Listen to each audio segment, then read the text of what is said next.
Dios les bendiga y bienvenidos a Enamorándonos de la Palabra. Mi nombre es David Lebrón y soy su anfitrión y hermano en Cristo.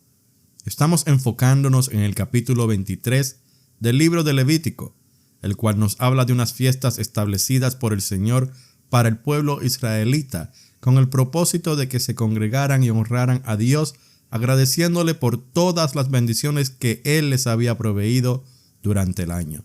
Sin embargo, ese no era el propósito principal, sino que estas fiestas fueron establecidas para que el pueblo recordara lo que Dios había hecho por el pueblo en algún momento de su historia, y aún más allá de vivir el presente recordando el pasado. Estas fiestas tenían un sentido profético que apuntaba a la persona de nuestro Señor Jesucristo. El nombre de nuestro estudio es Las Fiestas Solemnes, y está apoyado no solamente en la Biblia, sino que también está apoyado en el libro Las 7 Fiestas de Jehová, escrito por el pastor Eduardo Cartea Millos. Hoy estaremos estudiando la fiesta de los panes sin levaduras, fiesta de la santidad. Dios Todopoderoso, te damos gloria y honra por la oportunidad que tenemos el día de hoy de estudiar tu palabra. Te pedimos, mi Señor, que nos dé claridad por medio de tu Santo Espíritu. Abre nuestras mentes y abre nuestros corazones. En el nombre de tu Hijo amado Jesús oramos. Amén. La Pascua y la fiesta de los panes sin levaduras eran dos fiestas que se celebraban una a continuación de la otra. Así que la de los panes sin levaduras parecería parte de la Pascua, a tal punto así que los nombres de ambas fiestas eran usados como sinónimos. Leemos en Lucas capítulo 22 versículo 1: estaba cerca la fiesta de los panes sin levaduras, que se llama Pascua. Y en el versículo 7 del mismo capítulo dice: cuando llegó el día de la fiesta de los panes sin levadura, en que debía sacrificarse el cordero de la Pascua.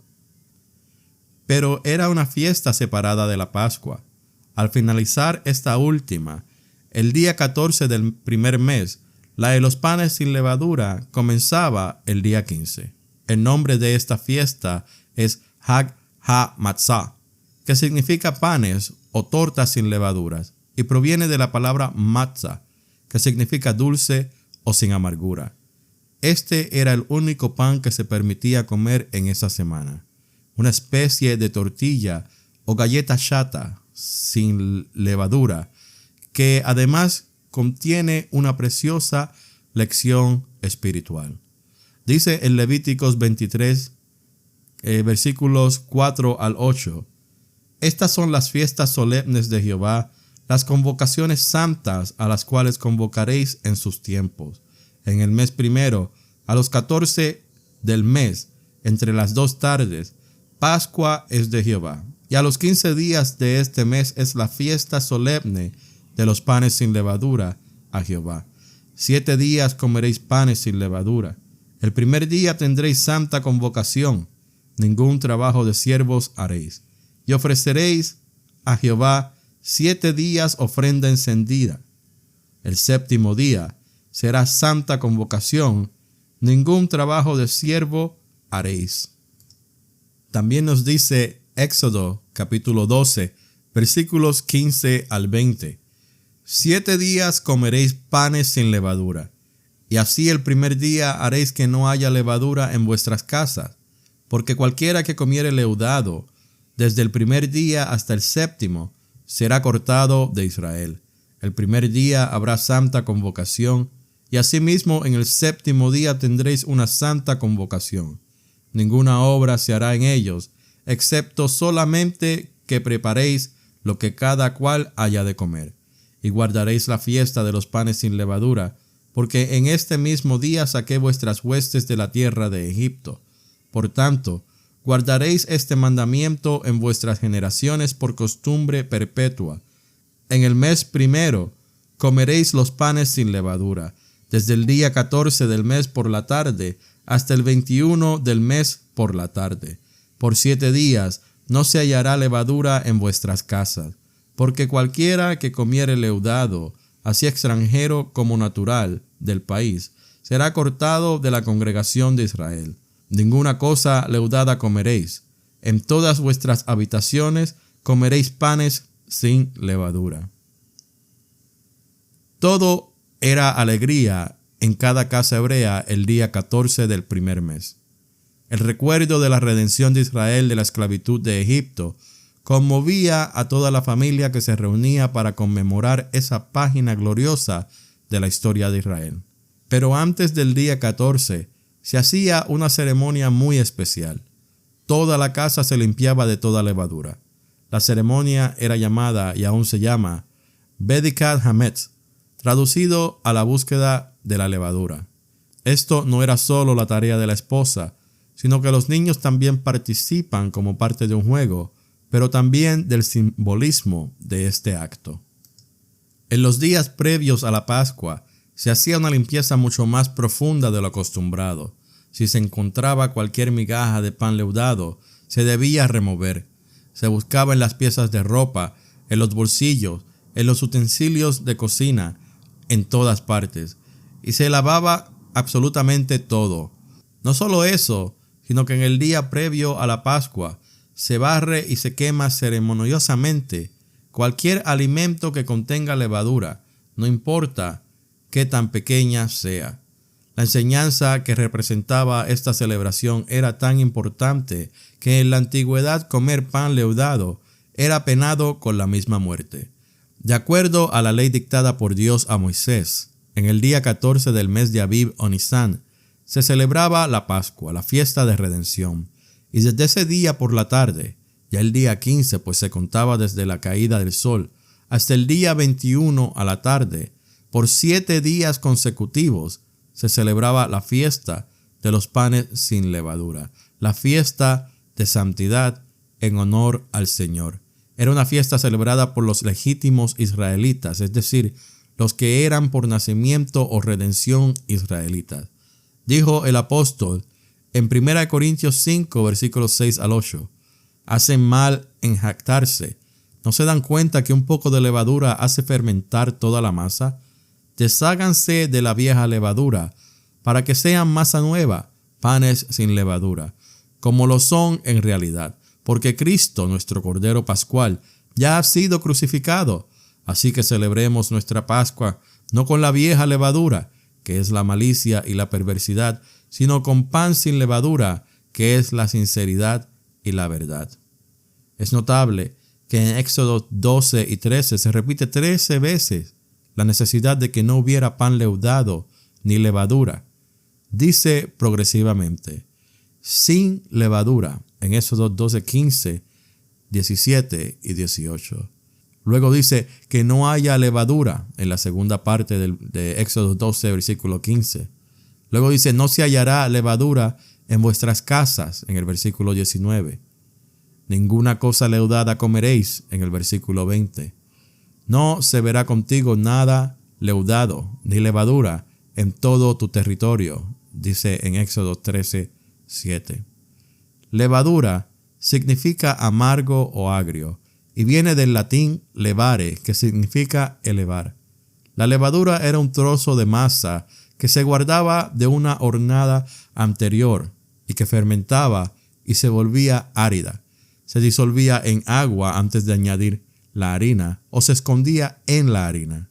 Dice Mateo 13:33, el reino de los cielos es como la levadura que una mujer tomó y mezcló en una gran cantidad de harina hasta que fermentó toda la masa.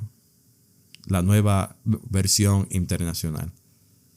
El pan sin levadura contenía mensajes importantes, ya que nos hablaba de liberación.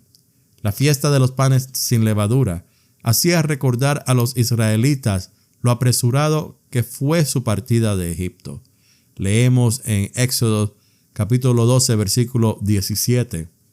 Y guardaréis la fiesta de los panes sin levadura, porque en este mismo día saqué vuestras huestes de la tierra de Egipto. Por tanto guardaréis este mandamiento en vuestras generaciones por costumbre perpetua. Aquella noche, después de comer la Pascua, debían estar listos para partir. Partieron apresuradamente porque no había tiempo que perder. La liberación, la travesía por el desierto inhabitado, había comenzado y el destino era la tierra prometida. En Deuteronomio 16:3 se le llama pan de aflicción, porque junto con las hierbas amargas que comían con el cordero, les recordaría para siempre su aflicción como esclavos en Egipto y aquella noche de su gloriosa liberación en la cual Dios les libró del yugo con mano fuerte y brazo extendido, dándoles así un nuevo estado de libertad y una nueva vida al dejar su pasado atrás para siempre. La fiesta de los panes sin levaduras también nos hablaba de santidad, ya que les recordaba que eran un pueblo escogido por Dios y por lo tanto santo para Dios. ¿De qué habla la levadura? La palabra se menciona 70 veces en el Antiguo Testamento y 25 veces en el Nuevo Testamento. En el Antiguo Testamento siempre se refiere al aspecto físico, al ingrediente de los panes usados para alimento o para sacrificio. En el Nuevo Testamento, el Espíritu Santo nos enseña su significado y siempre tiene una connotación de algo que hincha, que fermenta, que corrompe. Así que en ningún caso es un símbolo de algo bueno, puro o santo. Siempre es un emblema del mal, de impureza, de perversión, de orgullo. En conclusión, de pecado. En Levíticos 2, versículo 11 leemos: ninguna ofrenda que ofreceréis a Jehová será con levadura, porque de ninguna cosa leuda, ni de ninguna miel, se ha de quemar ofrenda para Jehová. La levadura era símbolo de corrupción, y la miel, con toda su dulzura, simbolizaba placer corporal, no placer espiritual. La miel era usada por los paganos en sus sacrificios y por lo tanto, estos dos elementos no debían formar parte del ofrecido al Señor. Debían ser sacrificios santos y dedicados enteramente al Señor. El pan sin levadura contiene un doble significado espiritual. Primero, es una preciosa figura del Señor Jesucristo, del cual la Biblia nos dice que fue santo, inocente, sin mancha, apartado de los pecadores y hecho más sublime que los cielos, según se nos dice en Hebreos 7:26. Santo en su nacimiento, inocente en su vida, sin mancha en su muerte, apartado de los pecadores en su sepultura y hecho más sublime que los cielos en su resurrección y entronización. De aquel que pudo decir: ¿quién de ustedes me puede probar que soy culpable de pecado? Juan 8, versículo 46 de la Nueva Versión Internacional. De quien el ángel en su anuncio a María dijo: lo santo nacerá de ti, en Lucas 1:35. De quien Pablo dice: al que no conoció pecado, en 1 Corintios 5:21. De quien Pedro agrega: el cual no hizo pecado, en 1 Pedro 2:22. Y de quien Juan subraya: no hay pecado en él, en 1 Juan 3:5. En Números 28, del 17 al 35, se nos dan otros detalles de lo que eran las ofrendas en la semana de la fiesta de los panes sin levadura. Y allí, junto con las ofrendas encendidas, es decir, las víctimas que eran pasadas por el fuego del altar, como becerros, carneros, corderos, etc., se presentaba una ofrenda de harina amasada con aceite, que ilustra claramente la vida santa, pura, inmaculada del Señor, impregnada íntimamente por la unción del Espíritu Santo, que es el óleo divino. Si la levadura habla de orgullo, de envanecimiento, de manifestaciones carnales, el pan sin levadura nos habla de sinceridad, de verdad, de pureza, de modestia y humildad. Si la Pascua es la figura inequívoca del Cordero de Dios sacrificado por nosotros, entonces los panes sin levadura son la figura de la vida única, sin igual, de aquel que no conoció pecado. Si la levadura habla de corrupción, el pan sin levadura nos habla de aquel que, habiendo consumado la obra de redención en la cruz, fue sepultado justamente el día de la fiesta de los panes sin levadura. Él fue el grano de trigo que fue escondido en la tierra para llevar mucho fruto, cumpliendo las palabras proféticas del Salmo 16 que repite Pedro en su poderoso mensaje el día de Pentecostés. Por lo cual mi corazón se alegró y se gozó mi lengua, y aún mi carne descansará en esperanza, porque no dejarás mi alma en el Hades, ni permitirás que tu santo vea corrupción. Así que esta fiesta es un tipo de la sepultura de Cristo, de aquel tiempo de oscuridad, de muerte, escondido en el corazón de la tierra, esperando el glorioso día de su resurrección triunfante, el día de la piedra removida, del no está aquí, sino que ha resucitado. Esta fiesta deja una permanente lección espiritual para aquellos que somos de Cristo. La vida cristiana debe interpretarse como una fiesta, como la bendición de la gracia de Dios acompañando a cada creyente. Y esta fiesta deberá ser vivida sin levadura, es decir, en santidad, en pureza, alejada de toda corrupción y contaminación. El pueblo de Dios debe vivir como un pueblo santo, de acuerdo a su llamamiento santo. Dice 1 de Pedro 1, versículos 15 y 16. Más bien sean ustedes santos en todo lo que hagan, como también es santo quien los llamó, pues está escrito, sean santos, porque yo soy santo. Y 1 de Timoteo 1:9, pues Dios nos salvó y nos llamó a una vida santa, no por nuestras propias obras, sino por su propia determinación y gracia. Nos concedió este favor en Cristo Jesús antes del comienzo del tiempo. El profeta Isaías, prediciendo la final liberación de Israel al final de los tiempos, dice en capítulo 52:11, apartaos, apartaos, salid de ahí, no toquéis cosa inmunda, salid de en medio de ellos, purificaos los que lleváis los utensilios de Jehová. Pablo en 2 de Corintios 6:17 cita este mismo versículo a aquellos que somos del pueblo de Dios. Notemos que la fiesta de los panes sin levadura duraba 7 días. El cristiano debe vivir la santidad no como algo circunstancial, esporádico, sino como una realidad permanente. Los 7 días de la semana, todo el día, todos los días. 7 en la Escritura habla de un periodo completo, el periodo completo de nuestra vida cristiana.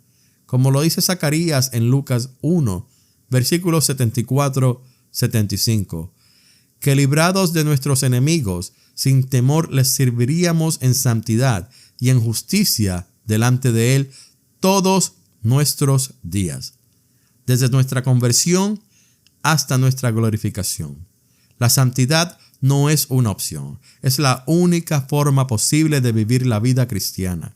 Es seguir o perseguir con empeño la santidad sin la cual ninguno verá al Señor, como nos dice Hebreos 12:14. Israel debía quitar la levadura de sus casas, no para ser admitidos por Dios, sino porque ya lo eran. Su salvación no dependía de lo que ellos pudieran hacer, sino de su fe puesta en la sangre derramada del Cordero.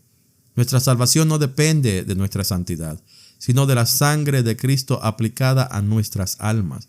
Pero ahora que somos suyos, el mandamiento es, como aquel que os llamó es santo, sed también vosotros santos en toda vuestra manera de vivir, porque escrito está, sed santos, porque yo soy santo. O como podemos leer en 2 Corintios 7:1, así que, amados, puesto que tenemos tales promesas, limpiémonos de toda contaminación de carne y de espíritu, perfeccionando la santidad en el temor de Dios. Debemos pensar que la sangre puede estar en nuestra puerta, pero la levadura puede ser hallada en nuestras casas, y así no debe ser. Dios nos ha librado de la pena, la culpa y las consecuencias del pecado, pero también de la práctica, el poder y el amor al pecado. Por lo tanto, ser salvos no significa vivir de cualquier manera, sino a la manera de Dios. El pecado no es algo normal en nuestra vida, debe ser algo anormal. El pecado es la cosa más anormal que sucede en la vida cristiana, pero tristemente sucede. ¿Cuántos pecados nos privan de la perfecta comunión con Dios? Un solo pecado, sin importar el tamaño. No nos priva de ser salvos, pero sí del gozo, del poder y de la llenura del Espíritu en nuestras vidas. Si un creyente persevera en el pecado, practica en el pecado, es porque no ha comprendido la gracia de Dios, ni la redención de su alma, ni el alto precio que el Señor pagó por su vida. Cuando Dios, a través de Moisés, dio las instrucciones para celebrar la Pascua, dice en Éxodo 12:15, durante 7 días comerán pan sin levadura, de modo que deben retirar de sus casas la levadura el primer día. Todo el que coma algo con levadura, desde el día primero hasta el 7º, será eliminado de Israel. La presencia de la levadura hubiera significado ser cortado de entre su pueblo, privado de la comunión con Dios y con los suyos. Así también sucede con el creyente. La levadura de malicia y maldad nos priva de la comunión con el Señor y con los suyos, y hasta puede ser causa de ser privados de la comunión de la iglesia. Es cierto que la levadura del pecado es un principio que radica en nosotros desde que fuimos concebidos. David lo dice en el Salmo 51, versículo 5. He aquí, en maldad he sido formado, y en pecado me concibió mi madre. Nuestra naturaleza es así. Está afectada por el fermento de la levadura del pecado. Y esa naturaleza, aún después de convertidos, permanece en nosotros. Así que no podemos quitar la vieja naturaleza de nuestra vida. Pablo repite varias veces en Romanos 7. De manera que ya no soy yo quien hace aquello, sino el pecado que mora en mí. Y si hago lo que no quiero, ya no lo hago yo, sino el pecado que mora en mí. Así que queriendo yo hacer el bien, hallo esta ley, que el mal está en mí. Pero veo otra ley en mis miembros, que se rebela contra la ley de mi mente, y que me lleva cautivo a la ley del pecado que está en mis miembros. Romanos 7, versículos 17, 20, 21 y 23. Dios dijo al pueblo: por 7 días no se hallará levadura en vuestras casas, porque cualquiera que comiere leudado, así extranjero como natural del país, será cortado de la congregación de Israel. Aquí habla de quitar la levadura de las casas, de nuestros hogares, de nuestras iglesias. Y esto requiere un trabajo especial, una revisión profunda de nuestras costumbres, de nuestras conversaciones, de nuestras inclinaciones, una limpieza de todo aquello contrario a la voluntad de Dios, a la santidad de Dios. Hay varios tipos de levadura en la Escritura. La vieja levadura en 1 Corintios 5, 7, versículos 7 al 8, que trata de aquellas cosas que eran normales, habituales para nosotros antes de nuestra conversión, aquellas costumbres de nuestro Egipto espiritual que son propias del mundo, pero impropias para el pueblo de Dios. La palabra nos dice en Efesios 4, versículos 17 al 18, esto pues digo y requiero en el Señor, que ya no andéis como los gentiles, que andan en la vanidad de su mente, teniendo el entendimiento entenebrecido, ajenos a la vida de Dios. Pedro también nos recuerda en 1 de Pedro capítulo 1 versículo 14, como hijos obedientes, no os conforméis a los deseos que antes teníais, estando en vuestra ignorancia. Deseos, tendencias, inclinaciones que debieron quedar atrás cuando se cumplieron en nosotros aquellas palabras de 2 de Corintios 5:17, de modo que si alguno está en Cristo, nueva criatura es. Las cosas viejas pasaron, he aquí todas son hechas nuevas. Las cosas viejas son la vieja levadura de la que habla el apóstol en 1 Corintios 5:8, que debe quedar atrás para vivir una experiencia de santidad, de sinceridad y verdad en la nueva naturaleza que Dios implantó en nosotros por la obra de Cristo. Pablo escribe a los colosenses: haced morir pues lo terrenal en vosotros, fornicación, impureza, pasiones desordenadas, malos deseos y avaricia, que es idolatría. Cosas por las cuales la ira de Dios viene sobre los hijos de desobediencia, en las cuales vosotros también anduvisteis en otro tiempo, cuando vivíais en ella. Pero ahora dejad también vosotros todas estas cosas: ira, enojo, malicia, blasfemia, palabras deshonestas de vuestra boca. No mintáis los unos a los otros.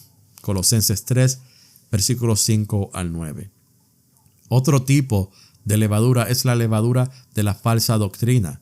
Para los gálatas eran las viejas tradiciones del culto hebreo y el conflicto entre la fe y las obras, la carga de cumplir los pesados preceptos de la ley como necesidad para su salvación en vez de vivir en libertad de Cristo. Sea esto o cualquier otro aspecto de falsa doctrina que entre en nuestras vidas y nuestras iglesias, producen el efecto de colocar un poco de levadura.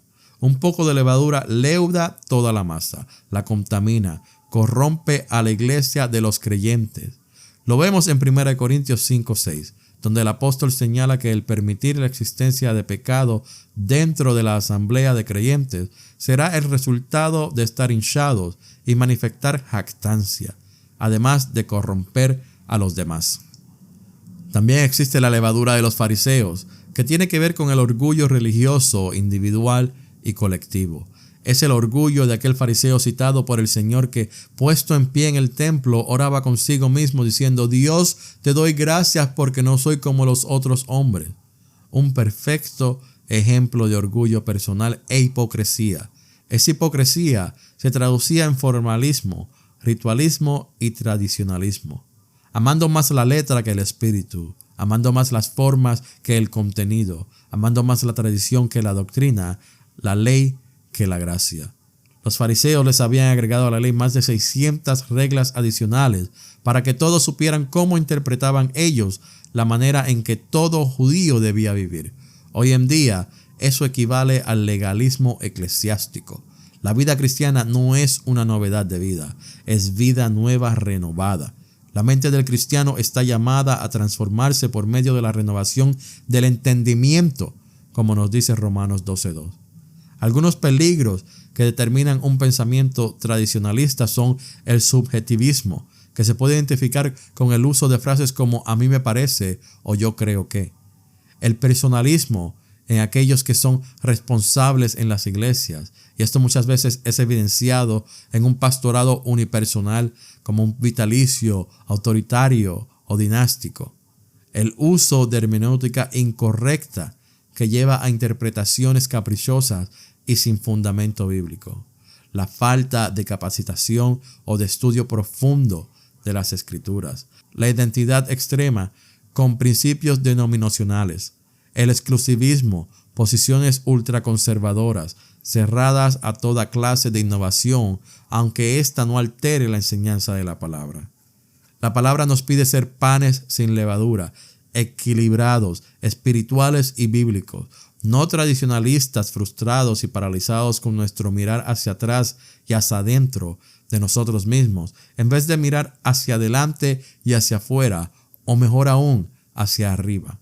La levadura de los saduceos tiene que ver con el racionalismo y el escepticismo, las dudas en vez de la obediencia a la palabra de Dios, la sabiduría humana carnal en vez de la espiritual, la de arriba, la superstición en vez de la fe. Los saduceos quitaban de la escritura aquella enseñanza con la cual no estaban de acuerdo, de modo que los fariseos y los saduceos son aquellos que o agregan o quitan de la Biblia. En Deuteronomio 12:32 dice: cuidarás de hacer todo lo que yo te mando, no añadirás a ello, ni de ello quitarás. Y en Apocalipsis 22:18-19 dice: si alguno añadiere a estas cosas, Dios traerá sobre él las plagas que están escritas en este libro. Y si alguno quitare de las palabras del libro de esta profecía, Dios quitará su parte del libro de la vida. La levadura de los herodianos, que tiene que ver con el secularismo y la mundanalidad, con el complacer al mundo para adquirir favor de los demás, con la astucia carnal y mundana, envuelta en malicia e incredulidad, con la sensualidad degradante, con el deseo de poder y grandeza basados en la posesión de bienes materiales. Todavía existe este tipo de levadura en el mundo y aún en la iglesia del Señor. Y muchas veces, como contra Jesús, actúan juntamente, produciendo un enorme daño a la grey de Dios y una enorme deshonra para su nombre. La vida cristiana debe interpretarse como una fiesta, como la bendición de la gracia de Dios acompañando a cada creyente, y esta fiesta deberá ser vivida sin levadura, es decir, en santidad, en pureza, alejada de toda corrupción y contaminación. Como dice Pablo, no en la vieja levadura de malicia y de maldad, sino en hacimos, que son panes sin levadura, de sinceridad y de verdad. ¿Qué es para el creyente en Cristo guardar la fiesta de los panes sin levadura? Es vivir la vida de santidad práctica. La santidad no se proclama. La santidad se vive y se manifiesta por acciones justas. No hay que exhibirla, ya que se exhibe sola. El Señor dijo en Mateo 15:19, porque del corazón salen los malos pensamientos, los homicidios, los adulterios, las fornicaciones, los hurtos, los falsos testimonios, las blasfemias. El Señor habló de los deseos, que aunque no se manifestaban en hechos, como adulterio, homicidios, etc., eran igualmente pecados. Pedro y Juan también llamándole los deseos carnales o los deseos de la carne, que no son otra cosa que los deseos de Satanás. Era tan importante guardar, obedecer este precepto, que no hacerlo causaba en el israelita el ser cortado de entre su pueblo, lo que equivale para el pueblo de Dios del Nuevo Testamento, la iglesia del Señor, a ser privado de la comunión de la iglesia. Por eso el Espíritu Santo incluye las palabras que leímos en 1 Corintios 5, después de instruir sobre la excomunión de aquel perverso que había cometido el pecado de inmoralidad, extensivo a otros pecados públicos de gravedad en medio de la congregación. Y dice como medida de disciplina a tomar, el tal sea entregado a Satanás para destrucción de la carne, a fin de que su espíritu sea salvo en el día del Señor Jesús. Así que, hermanos, perfeccionemos nuestra santidad en el temor reverencial de Dios, recibiendo nosotros un reino inconmovible. Tengamos gratitud y mediante ella sirvamos a Dios agradándole con temor y reverencia, porque nuestro Dios es fuego consumidor. Así que celebremos la fiesta no con la vieja levadura, ni con la levadura de malicia y de maldad, sino con panes sin levadura, de sinceridad y de verdad. Dios Todopoderoso, te damos toda la gloria y honra en esta hora por permitirnos hablar de tu palabra. Te pedimos, mi Señor, que nos ayudes a guardar nuestra santidad, a esforzarnos cada día más por permanecer santos y agradables a ti, mi Dios. Te pedimos, mi Señor, que tu Santo Espíritu sea guiándonos momento a momento y que si hay algo que no te agrada en nosotros, remuévelo, mi Señor, para que así podamos servirte con mucho más agradecimiento hacia ti, para que tú sepas, mi Señor, que cada día nos estamos esforzando por ser perfectos, aunque sabemos que ese momento de perfección no llegará hasta el momento que tú nos lleves delante de tu presencia. Gracias, Señor, por el regalo de tu palabra y la mucha información que hay acerca de tus pensamientos en ella. Gracias, Señor, por esta bella revelación. Te damos las gracias, mi Señor, y a ti oramos en el nombre del Padre, del Hijo y del Espíritu Santo. Amén. Gracias por escuchar Enamorándonos de la Palabra. Que Dios me los bendiga grandemente.